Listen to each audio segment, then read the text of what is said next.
this episode of Mythbusters, Adam and Jamie go on a crime wave with two frightfully filthy fables. That is nasty. First, they call in the Rat Pack. Oh, I see some rat urine on a can. For the terrible tale that rat pee on a pop can can kill. Oh, this one is so gross. Then they test the myth that everyday items are dirtier than your toilet seat. Mary had a little lamb. Its fleece was white as snow. Meanwhile, Jesse, Tori, and Grant cut to the chase Why'd you stop? We're supposed to skip it. as they find out if a souped-up supercar That's a fast car. can bounce across the surface of a lake like a skipping stone. We're like Thelma and Louise.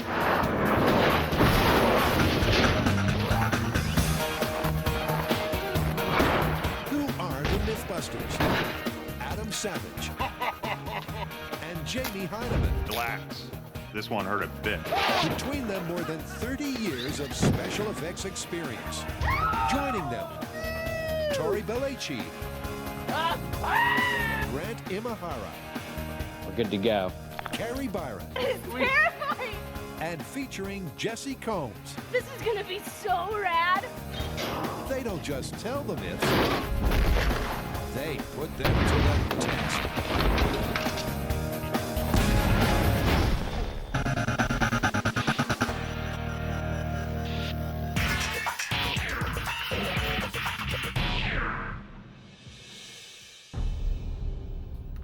What do you got there?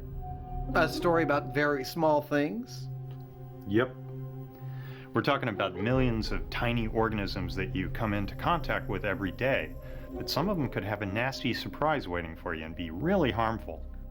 I got one that fits that bill. I got a chain letter recently that stated a woman had died from a deadly pathogen she contracted drinking from a soda can tainted with rat urine.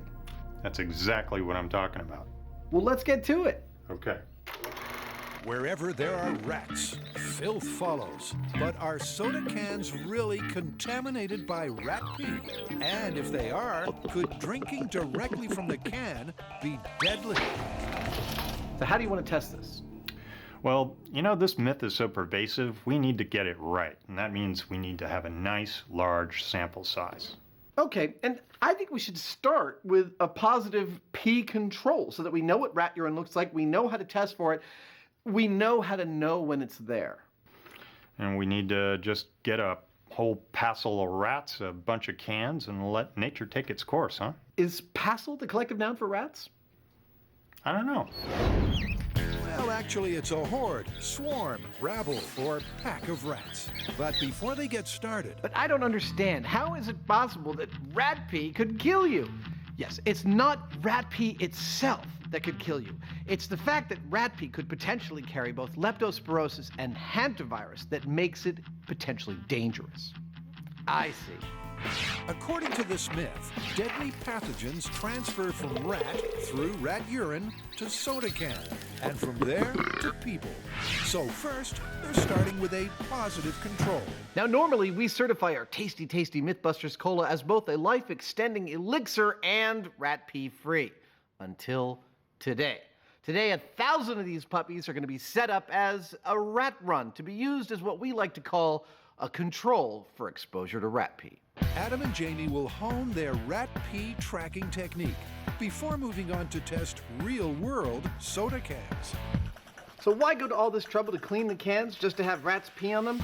Well, it's because all we want to find is rat pee, not random dirt or other false positives that may be introduced into our test. So we scrub every single one. And I gotta say, looking at 1,000 cans, there's a lot of dirt to be cleaned up. Now that the cans are pristine, let the rodent incontinence begin. This little guy right here is Rattus norvegicus, otherwise known as the dwarf rat or the sewer rat, the brown rat or the common rat. They're the dominant rat species in the northern hemisphere, and they were held responsible for the Black Plague in the Middle Ages, which killed tens of millions of people. However, technically it was the fleas they carried, not the rats themselves, that caused the plague. And now it's their urine taking the blame. But is it deadly? The rats aren't shy in helping the guys find out. Oh, I see some rat urine on a can. Nice! This is awesome. This is one of those sounds that you'll only hear on Mythbusters. Sound of 40 rats on 1,000 cans.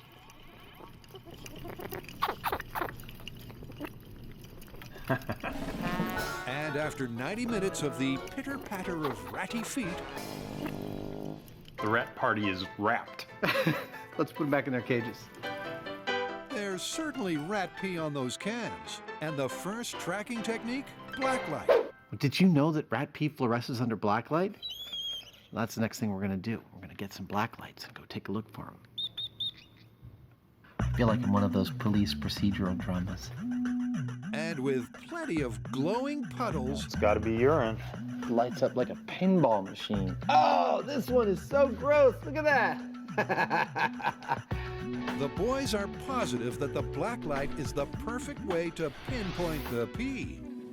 Well, that's gross. I guess it's time to collect our real-world random samples now. Well, we better get started. We've got 1,000 cans to collect from all over the city. 1,000. Okay, let's do it. With their identification method lighting up the pee, the main test begins as the guys collect 1,000 cans from a variety of sources. Perfect. And a variety of storage conditions. Some upmarket, some not so much. All set? We've got 1,000 cans collected from all over the city. We're gonna run the blacklight over them and test them the same way we did the controls, see what we get. Oh. Check this out, man. First can, I see little fluorescing spotty spots. That's a good sign. I'm gonna put that in the... No, it's a bad sign. I'm gonna put it in the for further research category. A sign that gets worse with every can. Spots. Oh, spots. The whole world is contaminated. Spots. What are we gonna do, dude? I mean, these can't be all contaminated. Can they?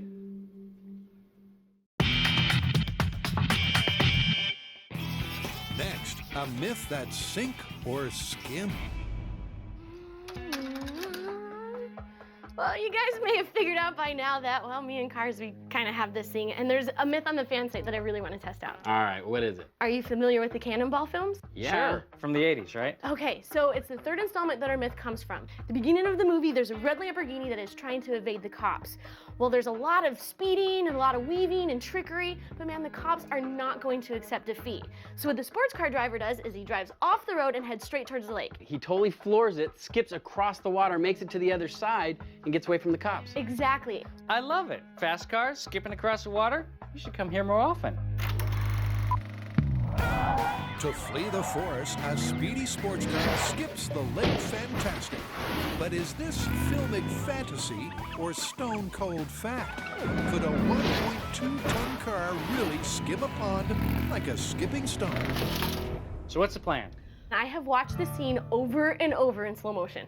And what I have found that watching frame by frame and measuring points of reference, the car wasn't going very fast, maybe 50 miles an hour. It went off a little launch and skipped about 4 times over a 100-foot body of water. Okay, sounds easy enough. We get a Lamborghini, drive it at 50 miles an hour, and see if it can skip across 100 feet of water. Who is gonna let us borrow their $250,000 car and drive into a lake to test this? I mean, it's not gonna happen. This isn't gonna be easy. No, it's not. But although you can't always get what you want, sometimes you get what you need. What in the heck did she get that for? That doesn't look like a Lamborghini. Yeah, far from it. Supercar it ain't, but it's still a perfect stunt stand-in. On price tag and top speed, the luxury car has ours beat. But for this myth, what's key is that the surface area, weight, and weight distribution are almost identical. But because nobody is volunteering to drive it into a lake, our resident control geek gets to work. I got a plan. I got a plan. With Grant's remote control, under control, Tori's talking tracks. Now for this myth, as well as a car, we need 2 things. 1, we need a long, straight road that we can get this car up to some pretty high speeds. And 2, at the end of that road, we need a 100-foot pond for this car to try to skip across. Now, we've looked all over San Francisco. We've looked all over California, and we've come up with nothing, which means only one thing. Road trip, baby. Wouldn't it have been easier if we could fly? With local lakes few and far between, the team hits the road to a familiar location. The last time the team visited the test track of Freightliner, they put some big rig myths to the test.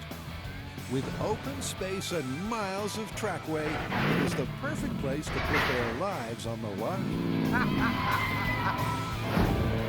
And this time they've added a crucial addition to the end of the track, a giant purpose-built pond, ideal for a sports car to skip. Only not this one. This is just for show. Why'd you stop? We're supposed to skip it. Yeah, but that's why we have make-believe Lamborghinis.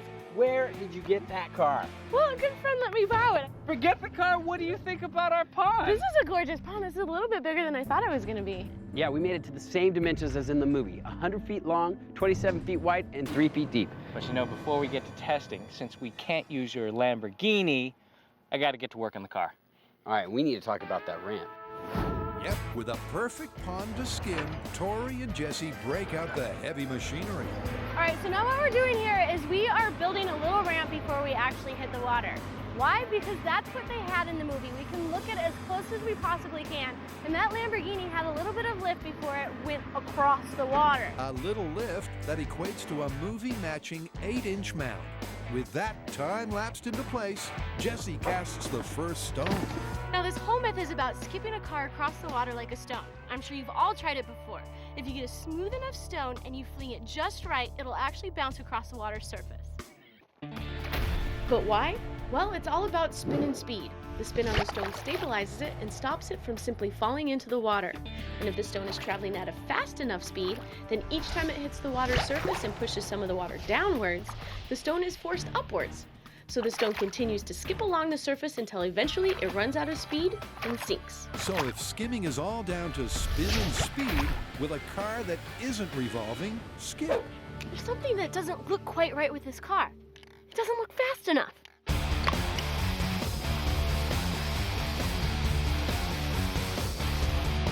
That's a fast car. We are ready to find out if this car is going to skip.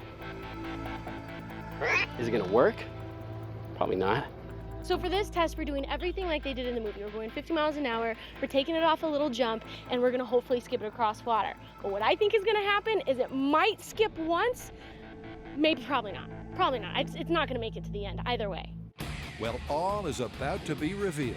As Jessie heads to her vantage point, a clearly excited Grant starts the engines, The car is armed. This is it, you guys. and Tori gives the countdown. The car skipped just like in the movie. Here we go. In 3, 2, 1, hit it.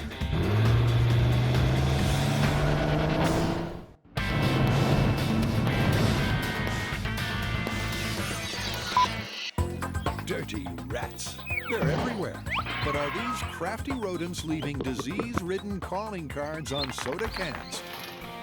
Well, after examining 1,000 cans from all over San Francisco, Starting to lose my appetite. Adam and Jamie are worried. So where does this leave us? Am I lying on a mountain of rat pee infested cans? Are we gonna need to add it as an ingredient on every soda can? Or did we just happen to see a bunch of other run-of-the-mill things that happen to fluoresce under blacklight? Well, the only way we're gonna know is by taking testing to another level. Clearly, we need to swab the top of our sample and take it to a lab and find out what's on top of them for sure. First up is the rat pee positive 1,000 can control. I'll tell you one thing. I am never letting my rats play on my soda cans again.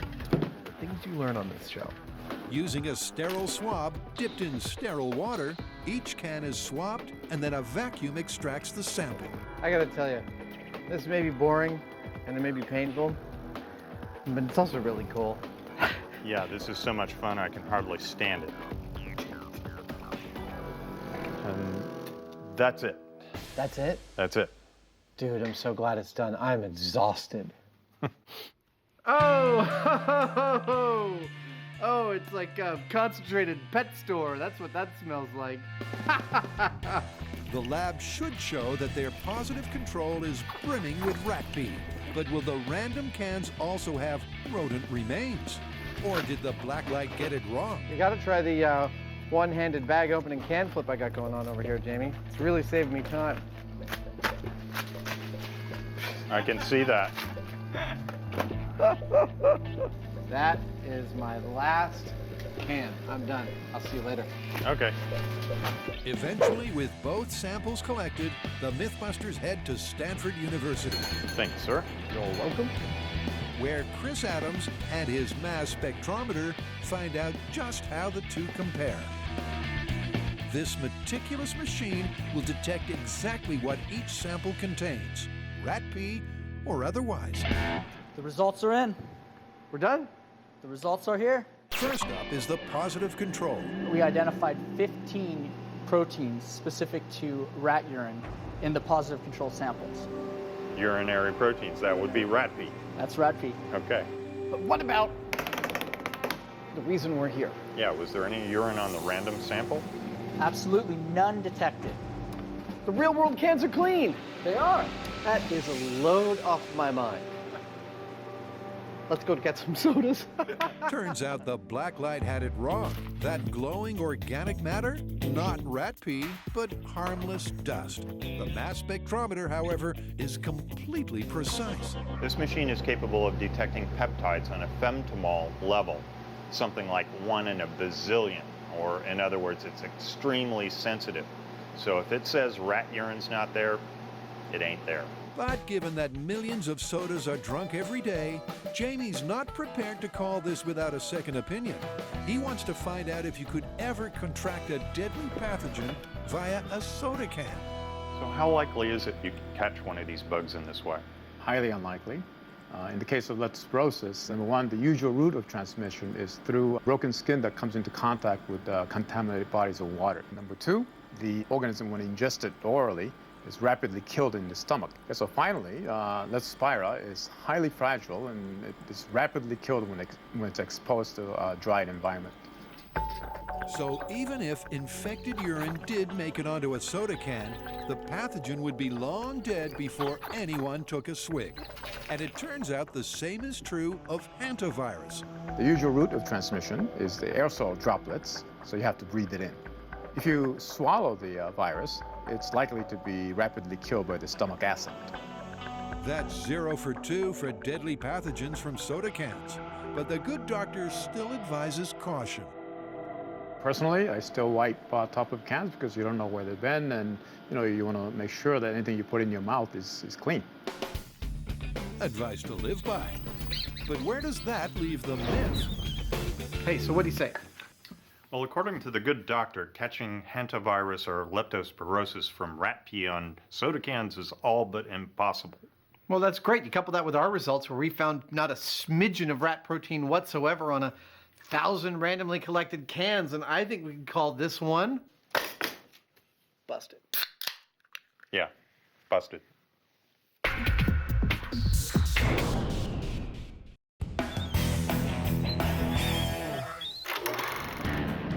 Usually when a car drives into water, it does anything but skip.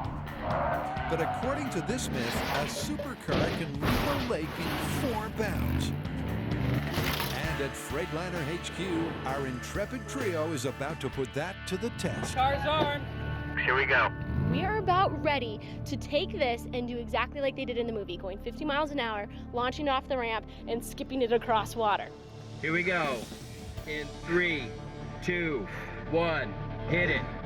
Grant's actuators put the pedal to the metal, and the mustard menace takes off. As the car gains speed, Grant expertly steers it straight down a guideline 45, until 50 miles an hour.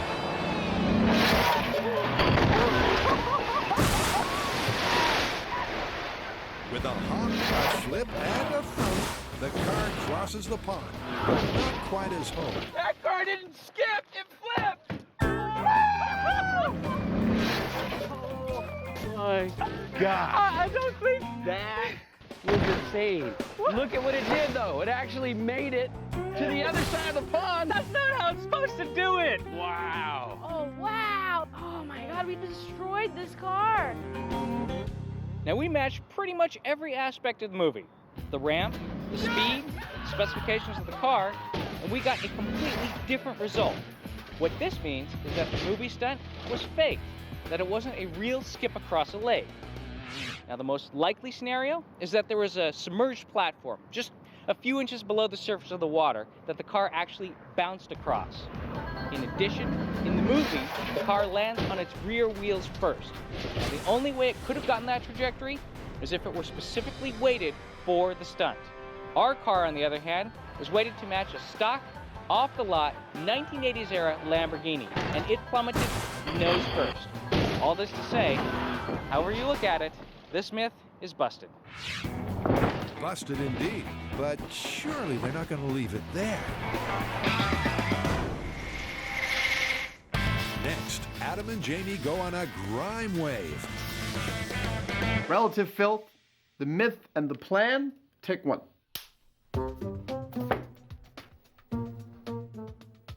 Dude, this one's yours. You're leading this one in. Can you remind me? Yeah, most people think their toilet seats are pretty dirty. Yeah. This myth states that that's not necessarily the case, that there are many other locations and things within your average person's immediate vicinity that are far filthier than their toilet seat. That's what we're going to test. We're going to pick a bunch of different places, go out, take samples, grow cultures, compare the results, see what happens, that kind of thing. Exactly. Shall we start? Yeah. Okay. It seems every week there's a new claim about hidden household hazards. But are the microscopic critters on everyday items more menacing than the beastly bugs found on the old porcelain throne? Well, the Mythbusters are on the swab. But where to start? Now, you may be wondering, what are the criteria under which we chose the samples that we're just about to test? And it's actually pretty straightforward. We looked for objects that you touch every single day that others might touch too. Great. But since germs aren't visible to the naked eye, we'll need a way to track them down. Allow me to demonstrate our sample collection methodology. It begins with a dry, cotton-tipped applicator with which I swab a 1-inch square of the object in question. In this case, it's a scale model of the lunar lander. Then I dip that cotton swab in tryptic soy broth for exactly 10 seconds. This is basically like a growth medium, a sterile growth medium. It's a liquid petri dish, if you will. At the end of 10 seconds, which is now, I remove the cotton swab, cap and label my soy broth. Later, I'll use it to try and grow some bacteria. Yuck! If you'll excuse me, I've got some samples to collect. First up, our yardstick, the toilet seat.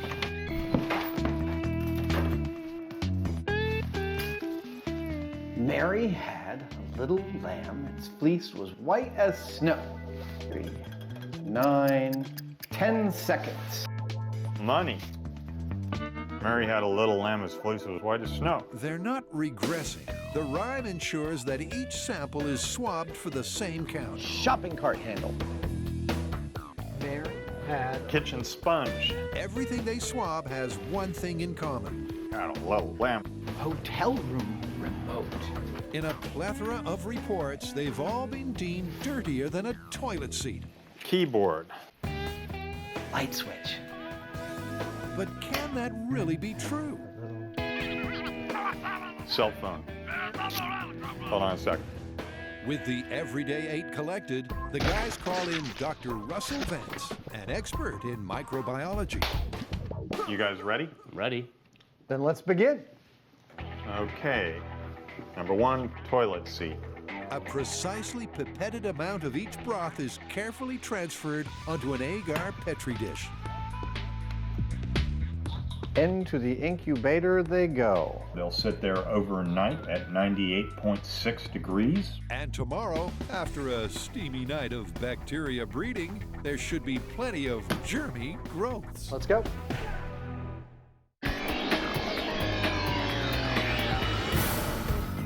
The Mythbusters are dishing the dirt, And last but not least, cell phone. testing the myth that everyday items are more germ-ridden than a toilet seat. And after a night of microbe multiplication, The colonies that are growing in there could be anything. They could be yeast, mold, bacteria, whatever. So what we're going to do is count and record the different types of colonies and also the overall abundance of them. And based on that, we'll pick the dirtiest ones. I see 2. That's it? Just 2 from the toilet seat? Just 2. This is already getting interesting. the toilet seat is remarkably clean. But that's not so true of the others, particularly the kitchen sponge. Oh, Dude, that is nasty. Have fun counting that. I'll see you next summer. Yeah. Well, we don't have that long, so Dr. Vance has a solution. I think it's almost uncountable. So then how do you write that down? Well, I would say that's just off the charts.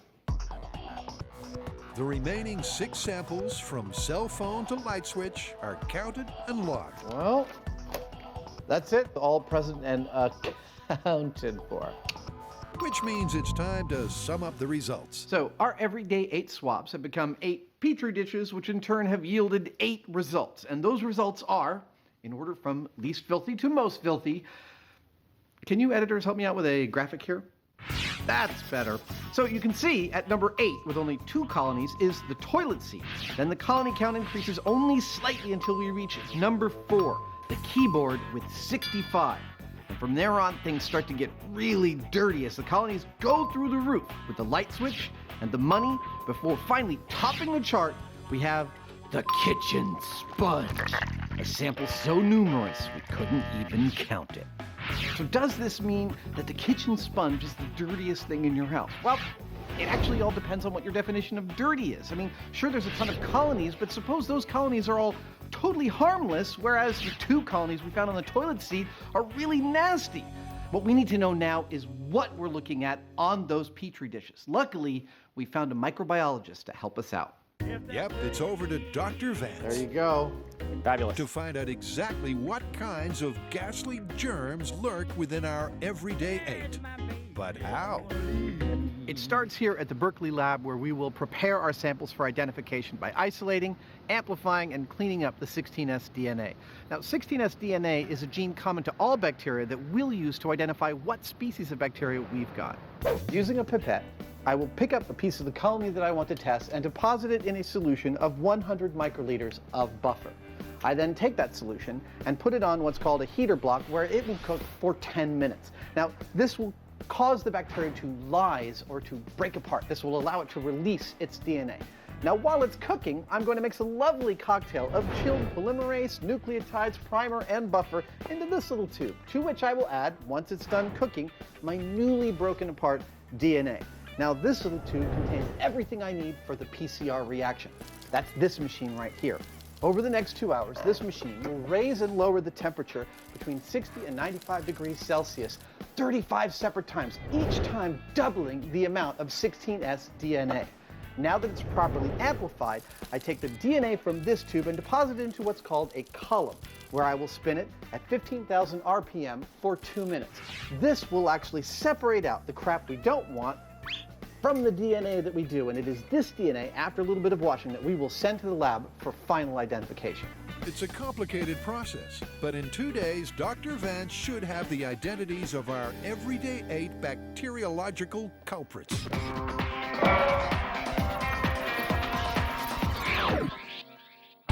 Can a car skip a pond like a skimming stone? Well, apparently not. But of course, the Mythbusters never leave any stone unturned. All right, so the scene as portrayed in the movie is busted. A car going that fast, hitting that ramp, there's no way it would skip to freedom. But that's got me thinking, I wonder what it would take for a sports car like that to make it all the way across the water surface by skipping. Well, that's why we have our patented small scale here at Mythbusters. We'll take a 1/12 scale car, a 1/12 scale pond, we'll fiddle around with the parameters until it works, and then we'll take it full scale. And those parameters include presence or absence of the ramp. What are we waiting for? Let's go! Speed, don't forget the speed. And to find out exactly what it will take to skip a car, first they'll need a scale vehicle. So, what I have here is a 1/12 scale Lamborghini. It is an exact replica in every detail except for one, the weight. They did not scale the weight correctly. All right, so right now, this weighs 4 pounds. I need to get it to 2 pounds. This is a pretty nice car. It kind of pains me to do this. Look at the detail on this thing. It's a little auto shop of horrors as Tori strips his teeny turbo down to 2 pounds.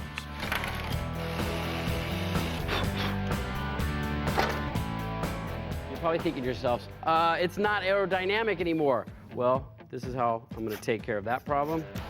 I'm gonna use some tape to cover up all the holes. And that way, it'll remain aerodynamic and light. So with a streamlined supercar, how's the small scale going to go down?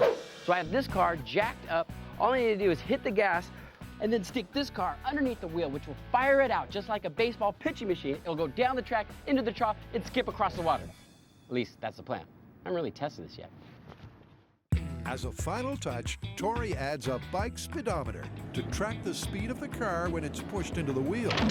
First things first, we're gonna set it up just like in the movie with a slight ramp and a scale car going at a scaled 50 miles an hour. Now, if it fails like our field test, then we know our scaling is accurate. And with Jesse in the driver's seat, the first test is at 14 miles per hour or a scale speed of 50. Here we go in 3, 2, 1. Wow, that was exciting. Maybe not, but off the ramp at 50 miles per hour, the car noses into the water, just like the full scale. All right, so my theory is that we need to ditch the ramp and have the car come into the water at a lower angle. So for this next test, we're gonna do it at myth speed, 50 miles an hour or scale speed of 14 miles an hour. And we won't have the ramp, so we'll see if it works any better. 3, 2, 1. Woo! That was cool. Indeed it was. That was a small-scale car skip. Now, without the ramp going at 50 miles an hour, the car skipped. I mean, eventually it sank, but it did skip. So it's obvious the ramp is a hindrance. The shallower the angle of attack, the better for this. And I think if we get the car going fast enough, we're gonna get that little Lamborghini to skip the whole way. You ready? Ready. All right, go ahead and hit it. So to do that, they up the test speed to 20 miles per hour, or 70 scale. 20 miles an hour. All right, let's check the high speed. It actually made it across the pond. At 70 miles per hour, the teeny turbo skims the entire trough. And that's giving them ideas for full scale. Faster is better. Yeah, I mean, it might actually, this might actually work if we get the car going fast enough. And I'm sure we could do something about it, scooping down into the water if we had something on to the keep front it up. to keep it up so it's not actually like nosing in. Yeah. Well, for kicks and giggles, should we try and go faster? Like 100 miles an hour? Yeah. Yeah. Hit it. 20. 28. Oh, holy crap. Tori's right. At 100 miles per hour, the model car skips and would skip again, except it runs out of trough. Check out this high speed. At 28 miles an hour, which is 100 miles an hour for a real car, the car is skipping across the water, which means speed is going to be a huge factor when we go to do this full scale. But this is just small scale. I mean, this is a toy we're using right now. When we go to full scale using a car weighing 2,600 pounds, who knows what's going to happen? Dirt. It's everywhere.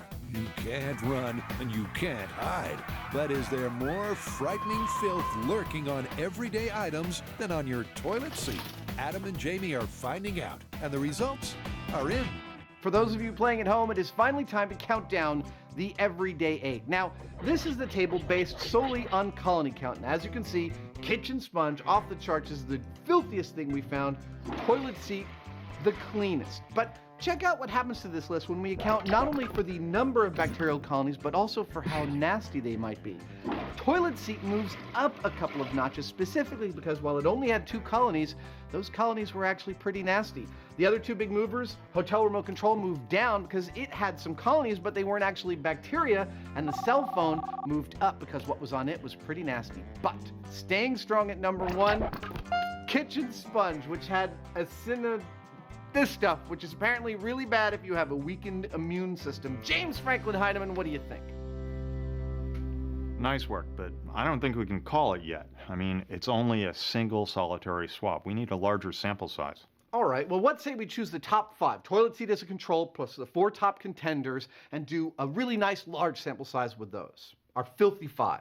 Works for me. So to expand their sample size, they're off to UC Berkeley, where a class of microbiologists are about to start Mythbusting 101. Hello. Hello. We need your help. We've selected several surfaces that we're calling the Filthy 5. Now, these are surfaces that people come into contact with on a daily basis. And the question we need to answer is, how dirty are they? That's where you come in.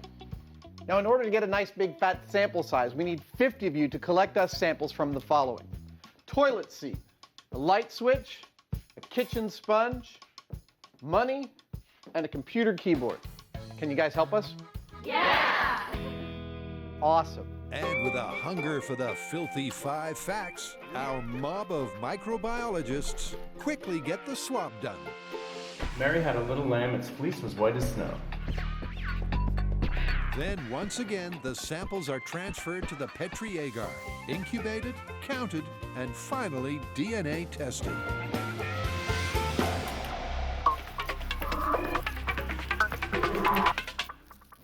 So far, in the Cannonball Run caper, we've seen a spectacular flip, but there's been no skip. But after small-scale success, this myth is far from sunk. In the small-scale test, we did learn a couple of important things. Yeah, first thing is that the ramp has got to go. We need to glide onto the water surface as seamlessly as possible, so the ramp is out. And also, speed is a very important factor here. The faster the car is going, the better chances it has of getting across the pond. Now, how fast are we talking? We're talking rocket fast? No, it's actually surprising how little speed we need. All we would have to do is get another sports car, take it to the max, and it should make it across the water. But just in case, why don't I add some nitrous just for the extra little kick? Perfect. Wait, yes, I think I see some radio controlling in my future. It's like you're a mind reader. Yep, Grant's the controlling type, and luckily the team has found just the thing for test 2. So we pretty much know what went wrong with the first car. And believe it or not, we got a second car of the same vintage, and this one is as good as gold. In fact, it is gold. But before we can take it back to Madras for a second try, I've got to do a little radio control magic. Now, after its trip across the water, I managed to salvage the control system. And here it is. Now all I have to do is install this in the second car, and we'll be ready to go. Since I've already done this once, it should be pretty easy. Once again, it's a simple setup of servos, cylinders, and wiring. Which one is it? The brown wire, the other brown wire, or the other brown wire? And while Grant's installing his system, Jesse is giving the horsepower a boost. Okay, so what we have here is a normal engine. Air comes in, mixes with fuel, and then is dispersed down into the cylinders. Now we need this little engine to go as fast as we can possibly make it go. So we're gonna be adding nitrous. Now what nitrous does is it's added into the mixture, helping cool it down, giving it a more dense charge. It adds more oxygen, all of this making the rate of combustion happen a whole lot faster, which in turn makes this little car go as fast as we want it to go. It's the most convenient place to put an engine, don't you think? Especially the trunk. Easy access. And right now I'm drilling holes to where the nitrous is actually going to be dispersed into the port. So these holes will be drilled, tapped, and then these little foggers will go in, and then the nitrous will be hooked up to those little guys, and bam, we got power. But for our resident rev head and metal fabricator, that's not the only modification to complete. All right, well, one of the things that we found out during the big test is that the bottom of the car needs to be as smooth as possible. Now, this car wasn't too bad to begin with, but we're gonna give it its best possible chance. So we're adding a huge piece of sheet metal all the way from the front of the car to the back of the car, and hopefully the water will just be able to disperse right off of this plate. So wish us luck. By cutting down drag, the sheet metal underbelly should give the car an even better chance of skipping.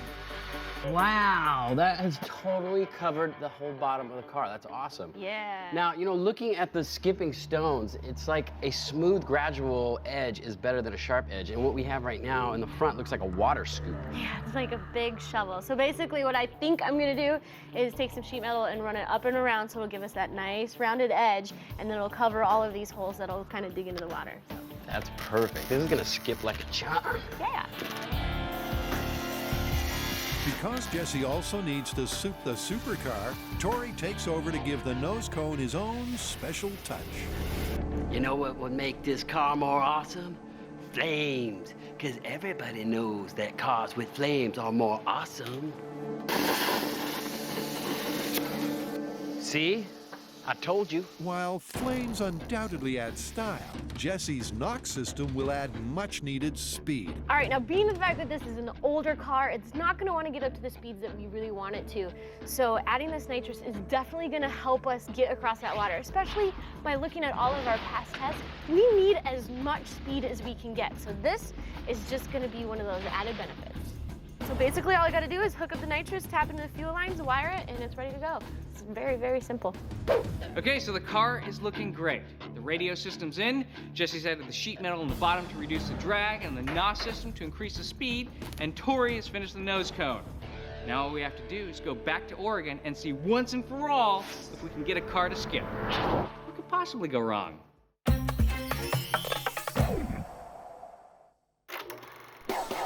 Skipping. Kids can do it, insects can do it, even a well-aimed stone can do it. But can a car weighing over a ton do it? Well, the Mythbusters are back at Freightliner HQ to find out. This ain't built for comfort, that's for sure. But man, it sure looks good. They've souped up their supercar to give it the best chance of a skip. But there's still one more modification to make.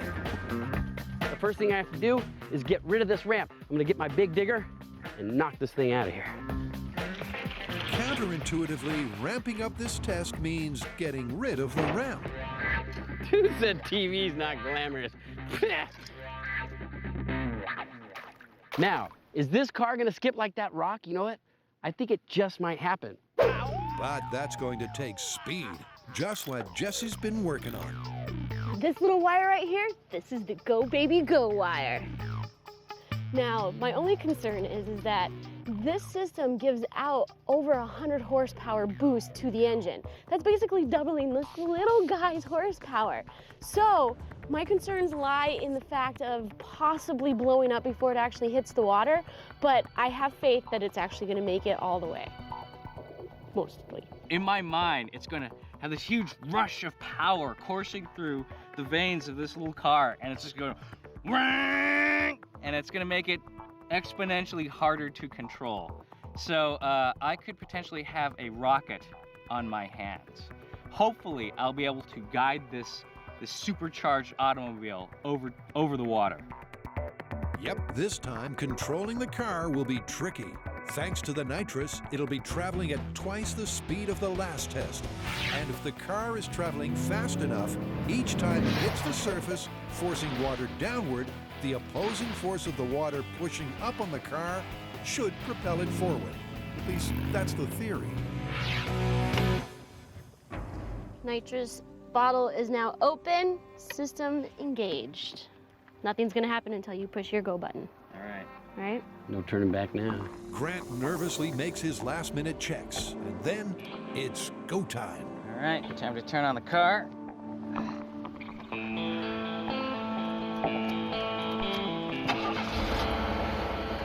My heart rate just went up when you started that engine. I'm ready to do this. Yep, and with only one car, the guys have one shot to get it across the lake. And we're gonna put it in drive. The vehicle is in drive. Yay! Okay. Dude, has it hit you yet? We were about to skip a car across the pond. This is crazy, man. This is totally crazy. We're like Thelma and Louise. We are? I just say dumb things when I'm excited. Okay. In 3, 2, 1, hit it. Okay, brakes off. And here we go. It's make or break time. Grant builds up the speed, then presses the Go Baby Go button. Here goes the nitrous. The car surges forward, and then when it reaches the edge of the lake, physics take over.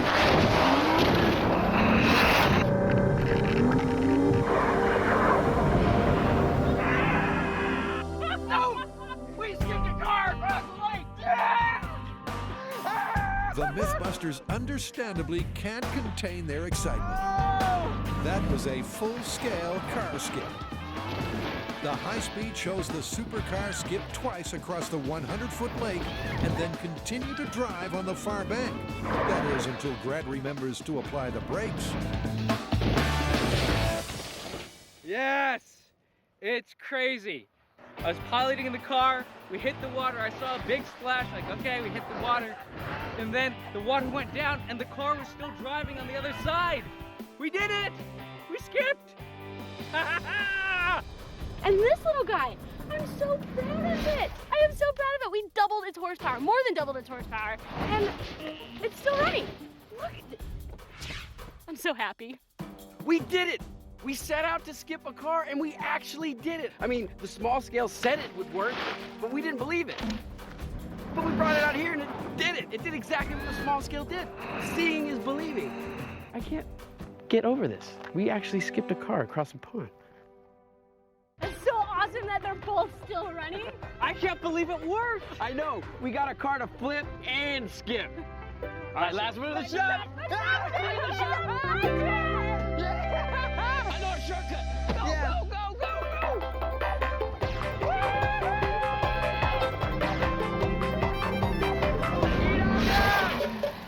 You guys, that was pretty awesome. I have never seen anything like that before. I mean, we totally replicated the result, and we got a car that weighs over a ton to bounce across the surface of a pond. I know, and how cool was that high speed? Absolutely. But you know, the most amazing thing is how little it actually took to do it. I mean, that was a 15-year-old car going a little bit more than highway speed.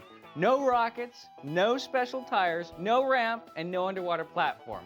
And it skipped across the lake. Just like the small scale said it would. I agree. However, I'm with Grant. I just cannot believe how easy it was to do. In fact, it's so easy, I think we really need to stop and say, do not try this at home. Yes, but let's keep in mind, the movie is still busted. Of course, going 50 miles an hour with a ramp and you're going for a swim. Yeah, but you get rid of that ramp, you put the pedal to the metal, and you just might make it home safe and dry. Yep. You know what I think? I think we need to look at that high-speed shot one more time.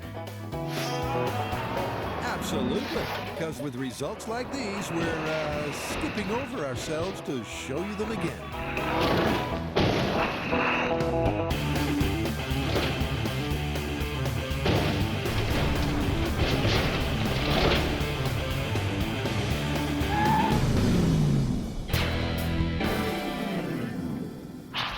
But spectacular high speeds aside, let's not forget that there's another dirty story awaiting conclusion. And after a swathe of swabs and a deluge of DNA tests, that conclusion is at last cooked. Ladies and gentlemen, it is finally time for the Filthy 5 countdown. In order from cleanest to dirtiest, and starting at number 5, we have the light switch. Number 4, our control, the toilet seat. Number 3, the keyboard. Number 2, money. And the number 1 dirtiest thing of everything that we tested, he's back on top after a year of hard training. Jamie, come on in and name number 1. The kitchen sponge. Where does that leave us? Well, given the myth that there are everyday things in your house that are far filthier than your toilet seat, I'd say it's totally confirmed. Confirmed it is.